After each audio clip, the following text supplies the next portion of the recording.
Bayangin deh, kamu lagi disuruh berdiri di depan 100 orang. Tiba-tiba, jantung kamu deg-degan parah, tangan mulai keringet dingin, dan pikiran kamu langsung kosong melompong. Pasti kerasa familiar kan? Selamat datang di pembahasan kita kali ini. Sensasi horor yang bikin jantung mau copot itu, percaya atau enggak, sangat normal. Tapi hari ini, kita punya misi khusus. Kita bakal ubah rasa takut yang lumpuhin kamu itu jadi kekuatan super, dan bikin skill komunikasi kamu setajam silet. Oke, mari kita mulai dengan memvalidasi kecemasan kamu. Kamu nggak sendirian. Tahu nggak sih? Bahkan sosok legenda finansial sekelas Warren Buffett aja, dulu tuh pernah ngalamin demam panggung yang bener-bener parah. Saking takutnya, dia sampai sengaja menghindari kelas-kelas kuliah yang ada tugas presentasinya. Tapi coba lihat, dia berhasil naklukin itu semua kan? Nah, tugas kita sekarang adalah ngebongkar secara persis gimana cara dia dan kamu juga bisa ngalahin ketakutan itu.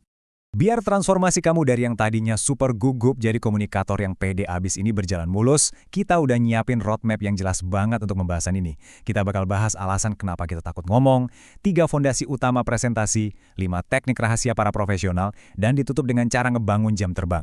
Kita masuk ke bagian pertama. Mari kita cari tahu, kenapa sih kita bisa sebegitu takutnya untuk bicara? Pernah mikir nggak kenapa ngomong di depan umum itu seringkali ngalahin kematian sebagai ketakutan nomor 1 manusia? Jawabannya ada di biologi kita. Otak kita itu ibaratnya masih pakai sistem operasi dari zaman purba. Di zaman dulu, kalau kamu ditatap tajam sama banyak orang di sukumu, itu sinyal bahaya, artinya kamu bisa jadi usir atau bahkan diserang.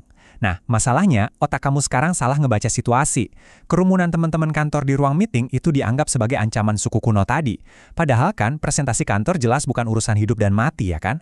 Jadi, ini poin krusialnya. Tangan kamu yang gemeteran, nafas yang ngos-ngosan, atau jantung yang berdebar kencang, itu sama sekali bukan tanda kelemahan.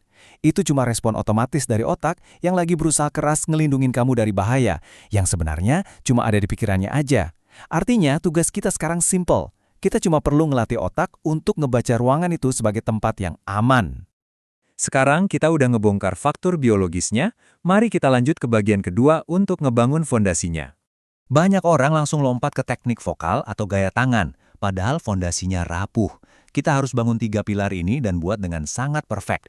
Pertama, kuasai materimu sampai ke akar-akarnya. Ini otomatis bakal ngehilangin separuh rasa takutmu. Beneran deh. Kedua, kenali siapa audiensmu. Tahu persis siapa yang lagi kamu ajak ngobrol. Dan yang ketiga, ini yang paling fundamental. Kamu wajib ngubah mindset kamu sepenuhnya. Nah, ngomong-ngomong soal mindset, ini menarik banget. Sering kan kita ngerasa harus tampil, kita jadi egois, sibuk mikirin diri sendiri. Aduh, rambut gue udah oke belum ya? Atau gimana kalau nanti gue salah ngomong? Coba deh, geser sedikit aja cara berpikir itu jadi mindset berbagi. Fokus aja ke audiens kamu, pastiin pesan yang mau kamu sampaikan itu nyampe dan dipahami sama mereka. Ajaibnya, seketika rasa cemas kamu bakal berubah jadi rasa peduli yang tulus. Kalau fondasinya udah sekokoh batu karang, ini saatnya kita tumpuk dengan 5 teknik rahasia dari para profesional. Kamu mungkin sering mikir, kok bisa sih para pembicara pro itu kelihatan tenang banget, tanpa celah, dan super pede di atas panggung? Rahasianya ada di teknik-teknik konkret yang bakal kita bedah sekarang. Ini bisa langsung kamu praktekin buat bikin cara penyampaianmu naik level. Teknik pertama ini literally bisa kamu lakuin di toilet sebelum naik panggung buat nge-hack biologi tubuhmu. Berdasarkan riset dari Amy Cuddy di Harvard, kamu cuma perlu ngelakuin power pose, berdiri tegak, buka bahumu lebar-lebar selama 2 menit aja. Sesimpel itu bisa langsung nurunin hormon stres dan memompa rasa percaya dirimu secara instan. Lanjut ke teknik kedua, metode pernafasan diafragma 4-4-8. Caranya gini. Tarik nafas dalam-dalam dari perut selama 4 detik, tahan 4 detik, terus embusin pelan-pelan selama 8 detik. Ulangi 3 kali.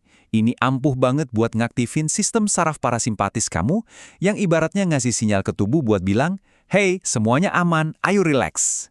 Untuk teknik ketiga, keempat, dan kelima, ini semua soal gimana kamu main cantik saat eksekusi. Kamu harus bikin kontak mata langsung, pilih 3 atau 4 orang di ruangan, dan tatap mereka bergantian. Terus, jangan takut sama keheningan.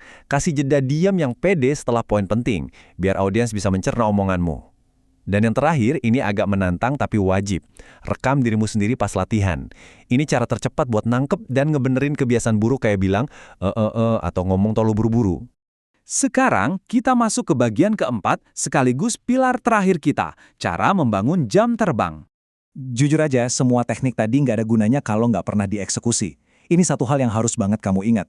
Nggak ada ceritanya orang lahir langsung jago pidato. Public speaking itu murni sebuah keterampilan, bukan bakat turunan dari genetik.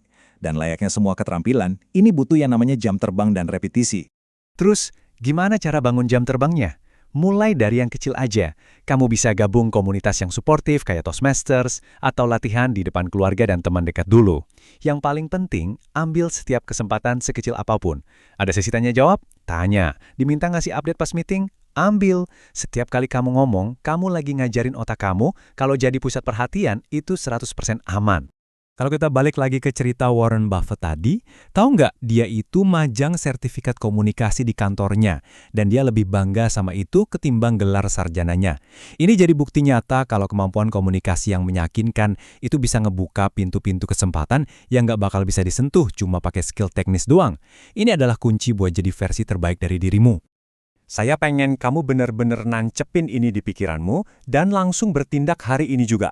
Ingat, satu kalimat yang berani kamu ucapkan hari ini, nilainya jauh lebih berharga daripada 1000 niat yang cuma disimpan di dalam hati.